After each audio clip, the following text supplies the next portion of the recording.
ইতোমধ্যে খাল খননের জন্য মুন্সিগঞ্জ জেলার ৬টি উপজেলার মোট ৪৭৭টি খালের তালিকা সরকারের কাছে পাঠিয়েছি।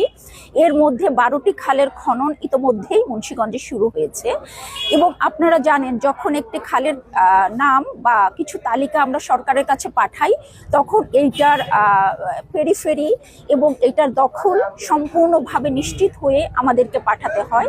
সুতরাং আমরা আমাদের যে খালগুলো পাঠিয়েছি সেগুলোর দখল সম্পর্কে পুরোপুরি নিশ্চিত হয়েই আমরা এটা পাঠিয়েছি।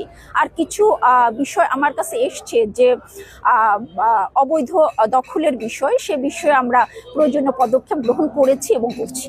ধন্যবাদ আপনাকে। আমি গতকালকে কিন্তু মীর কাদিম পৌরসভার বেশ কিছু স্থাপনা, স্থানীয় মীর কাদিম পৌরসভার প্রশাসক সহ আমি ভিজিট করেছি।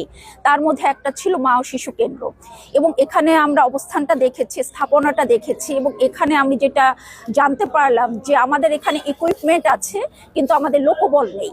যেটা আমি সিদ্ধান্ত নিয়েছি যে আমাদের মাননীয় সংসদ সদস্য মহোদয়ের সাথে আমি ইতিমধ্যে কথা বলেছি, এবং এইটা আমি যত দ্রুত সম্ভব সরকারের দৃষ্টি আকর্ষণের জন্য আমি প্রয়োজনীয় পদক্ষেপ গ্রহণ করব। এবং যেহেতু সরকারি স্থাপনা এবং অত্যন্ত গুরুত্বপূর্ণ একটা স্থাপনা, এবং এখানে নবজাতক যেহেতু শিশুদের একটা পরিচর্যার বিষয় রয়েছে, সুতরাং এখানে প্রয়োজনীয় উদ্যোগ আমি খুব শীঘ্রই গ্রহণ করব।